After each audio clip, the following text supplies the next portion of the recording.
అందరికి నమస్కారం. ప్రస్తుతం మనతో పాటు ప్రముఖ జ్యోతిష్య వాస్తు నిపుణులు, లలితాదేవి ఉపాసకులు బ్రహ్మశ్రీ నానాజీ పట్నాయక్ గారు మనతో ఉన్నారు. గురుగారితో మాట్లాడదాం. నమస్కారం గురుగారు. శ్రీమాత్రే నమః.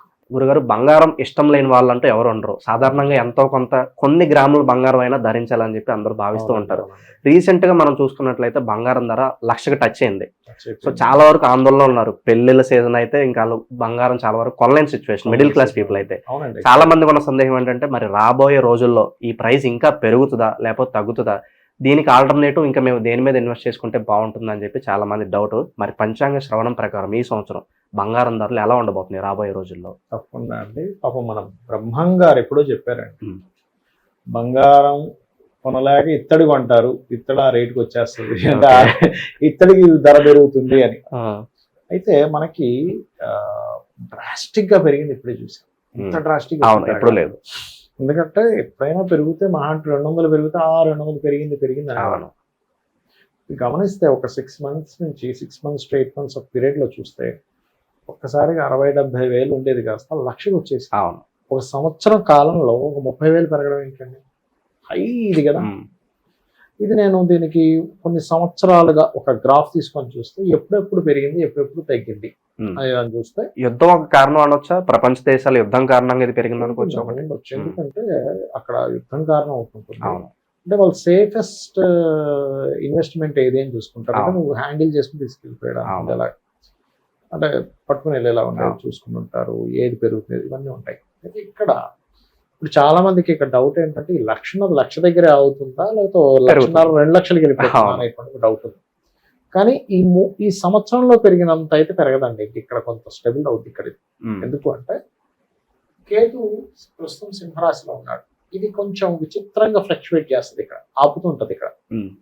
అలాగే ఇక్కడ ఒకసారి ఆగుతుంది మీకు, మరలా ఒకసారి ఎప్పుడు అవుతుంది కూడా చెప్తానండి మీకు. ఇక్కడ నుంచి సరిగ్గా ఒక 4.5 సంవత్సరాల తర్వాత మళ్ళీ ఒక్కసారి సడన్ గా అక్కడ ఆగుతుంది పెరిగినటువంటి బంగారం. అంటే ఇక్కడ నుంచి 4.5 years తర్వాత ఒకసారి బ్రేక్ పడుతుంది. ఇక్కడ ఒక 1.5 సంవత్సరం పాటు కొంత ఆగుతుంది బంగారం. సో ప్రస్తుతానికి ఒక బ్రేక్ పడింది అనుకో, ఇక్కడ బ్రేక్ పడింది అనుకోవాలి. ఎందుకంటే పాపం తక్కువలో కొనుక్కున్న వాళ్ళేమో ఆనందపడుతున్నారు. 60,000 70,000 50,000 కొనుక్కుంటారు చూసారు. ఒక సంవత్సరం క్రితం, సంవత్సరం 2 సంవత్సరాల క్రితం ఉన్న వాళ్ళు, అబ్బా ఏంటి నా అసలు నా బంగారం 1.5 రెట్లు 2 రెట్లు పెరిగిందని ఆనందపడే వాళ్ళు ఉన్నారు. అరే ఇప్పుడు పిల్ల చేద్దాం అంటే ఇదేంట్రా ఇంత రేటు పెరిగింది అని బాధపడే వాళ్ళు ఉన్నారు. అందుకే నేను ఎప్పుడు కొంతమందికి ఒక సజెషన్ ఇస్తాను. అమ్మ, మీ ఇంట్లో ఒక ఆడపిల్ల ఉంది, మీకు డబ్బులు ఉన్నప్పుడల్లా ఎంతో బిస్కెట్ కొనండి, చిన్నప్పటి నుంచి కొనండి అని చెప్తా. చిన్నప్పటి నుంచి రోజుకి నీ డబ్బులు, రోజుకి ఒక 100 రూపాయలు ఎంత వెయ్యండి డిబ్బీలో. లేదా పేపర్ గోల్డ్ అని వస్తుందండి ఇవాళ రేపు. మీకు 100 రూపాయలన్నా కొనుక్కోవచ్చు ఆ గోల్డ్, తెలుసండి.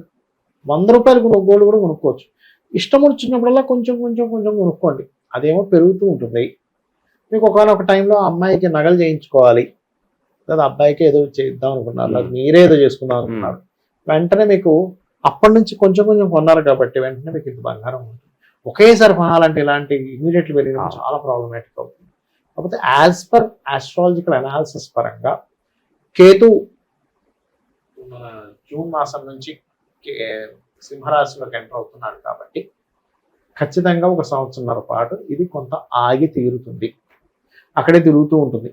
1,00,000 దగ్గర తిరగడం, కొంచెం కిందకి రావడం, మళ్ళీ కొంచెం పైకి వెళ్ళడం, ఇక్కడ తిరుగుతూ ఉంటుందండి. ఇది దాటి వెళ్ళడం కష్టమే. మళ్ళీ ఆశ్చర్యపోయేంత పెరుగుదల అయితే ఉండదు, అంత ఉండదు. అంటే ఈ టైంలో ఇన్వెస్ట్మెంట్ చేయడం అయితే కరెక్ట్ కాదు గోల్డ్ మీద. తగ్గింది అనుకోండి చాలా బాధ అనిపిస్తుంది. ఇప్పుడు ఏదో ఒక తులం బంగారం కొనుక్కున్నాము, 2,000 తగ్గిందని పేపర్లో వచ్చింది, పెద్ద అనిపించదు. కానీ కొంతమంది ఏం చేస్తారు, crores of rupees లో ఇన్వెస్ట్ చేస్తారు. 1,00,000 దగ్గర వచ్చింది, 1,50,000 అయిపోద్దేమో అని ఇన్వెస్ట్మెంట్ చేస్తారు.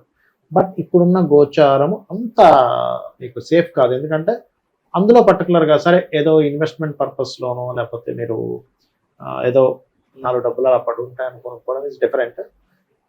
అదే పనిగా పెరిగాక అమ్మేద్దాం అని కొనుక్కుని ఉంటారు కొంతమంది.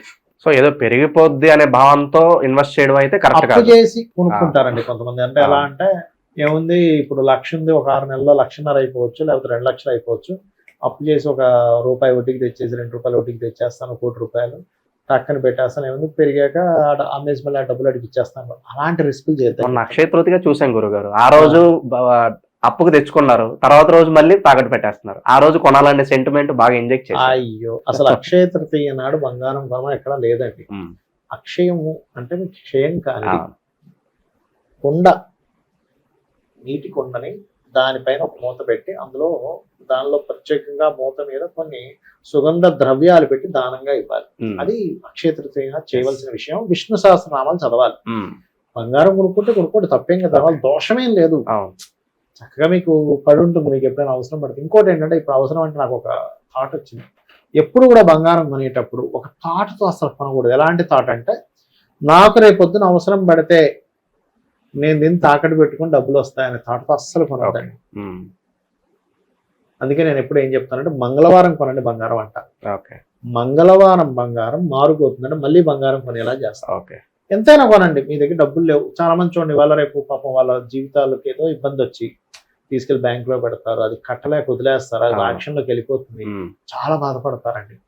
లేడీకి అయితే ఎంత బాధ అంటే, అయ్యో నా బంగారం నా కూతురికి ఇచ్చేదాన్ని, లేకపోతే నా కొడుకు ఇచ్చేవాడిని అనుకుంటారు. నేనేం చెప్తానంటే, మీకు మళ్ళీ బంగారం మీరు కొనాలి అని అనుకుంటే మంగళవారం నాడు 1 గ్రామ్ బంగారం అయినా కొనండి. మీరు చూడండి, ఖచ్చితంగా కొంటారు. మంగళవారం కొనుక్కుంటే వెళ్ళండి, మీ దగ్గర ఒక టైంకి అరే ఇంత బంగారం నా దగ్గరికి ఎలా వచ్చింది అనుకుంటారు. అంత మంచి యోగాన్ని ఇస్తుంది. మంగళవారం కొనే వస్తువు మారుగోరుతుంది. మంగళవారం అన్ని శుభకార్యాలు చేసుకోవచ్చు. మంగళం అంటే శుభము అర్థం. మంగళం మారుగోరుతుంది.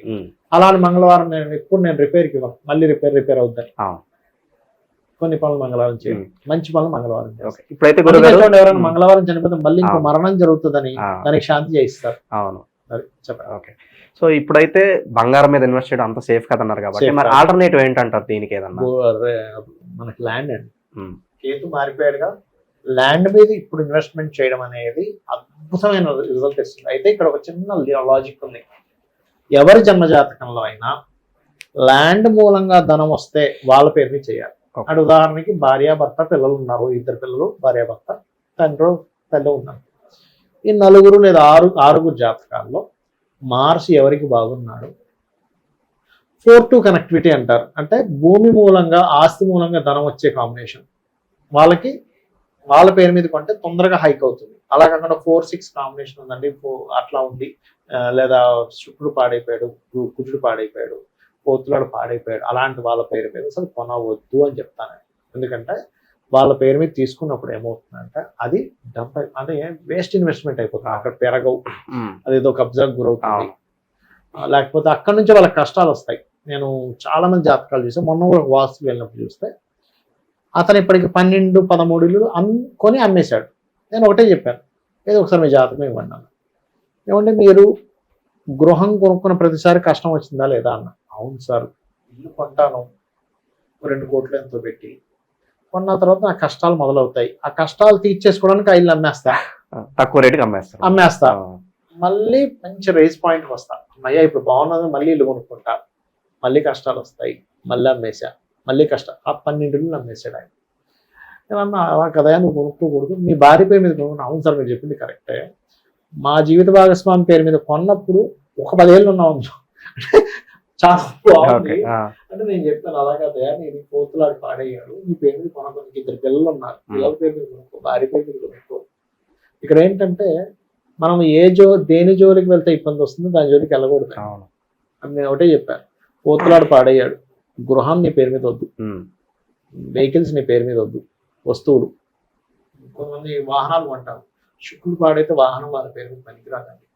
చాలా మంది చూడండి, అబ్బా వెహికల్ కొన్నాను, ఇష్టం ఇదైపోతున్నా, అది అమ్మేసాను రా, వాళ్ళు మళ్ళీ తీసేసాక వాళ్ళకి బాగుంటుంది. అందుకని ఏం చేయాలి, వాళ్ళ ఇంట్లో ఎవరి పేరు మీద బాగుంటుంది తీసుకోవాలి. ఇంకోటి ఏంటంటే యజమానికి ఏ డైరెక్షన్ కలిసి వస్తుంది. చాలా మందికి ఉన్నటువంటి మిత్ ఏమిటంటే, అపోహ ఏంటంటే తూర్పు ఉత్తరమే బాగుంటుంది, దక్షిణం పడమర బాగోదు అనుకుంటారు. మరి దక్షిణం పడమర రోడ్ల మీద గృహాలు ఉంటాయి, వాళ్ళందరూ పాడైపోయారా? తూర్పు ఉత్తరం అందరూ బాగున్నారా? కాదు, నీకు ఏ డైరెక్షన్ పనికి వస్తుందో చూసుకోవాలి. ఆ నుంచి అమ్మ తూర్పు, దక్షిణము, ఉత్తరం బాగుంటుంది, కాకా గగ అక్షరాలు, ఆగ్నేయము, ఉత్తరము, ఈశాన్యము బాగుంటుంది. అదేవిధంగా కక్క కక్క చచ జజ అక్షరాలను కూడా వాళ్ళ పేరు మొదటి అక్షరం అవుతుంది. చ అంటే చందన్ లేదా ఇట్లా ఉంటాయి, చ జ అంటే జానకి లేకపోతే జగదీష్, ఇట్లా పేర్లు ఉంటాయి. వాళ్ళకి తూర్పు లేదా పడమర మధ్య ద్వారము, దక్షిణం బాగుంటుంది, వాళ్ళకి ఉత్తరం పనికిరాదు, చ జ వాళ్ళకి. ఇలా ఆ నుంచి ప్రతి వర్గుకి మనం వీడియోలు చేసాం, చూసుకోవచ్చు. గురుగారు, పనిలో పని బంగారం ప్రస్తావన వచ్చింది కాబట్టి చాలా ఏదో ఒక అవసరాల వల్ల బంగారం తాకట్టు పెట్టేస్తూ ఉంటారు, తిరిగి మళ్ళీ తెచ్చుకోలేరు. తాకట్టు పెట్టిన బంగారం తిరిగి తెచ్చుకోవడానికి మా కోసం మంచి రెమెడీ ఏదన్నా ఉంటే తెలియజేయండి, సింపుల్ గా. కోసం అడిగారుగా. తప్పకుండా. చాలా మంది ఇబ్బంది పడుతూ ఉంటారు దేని గురించి. ఫస్ట్ తాకట్టు మంగళవారం పెట్టకండి. ఒకటి, మంగళవారం వచ్చింది అయ్యా ఈ రోజు ఒక రోజు అవుతాం పెట్టిన అవసరం ఉంటుంది ఎవరికైనా కూడా. ఇప్పుడు బంగారం కొనుక్కునే కాన్సెప్ట్ నేను ఇందాక అదే మాట అన్నా. మీరు కొనేటప్పుడే నాకు అవసరం వచ్చినప్పుడు అమ్ముకుంటా తాకట్టు పెట్టుకుంటా అనే కాన్సెప్ట్ తో కొంటే మీరు ఆలోచనతో కంటే అదే జరుగుతుంది.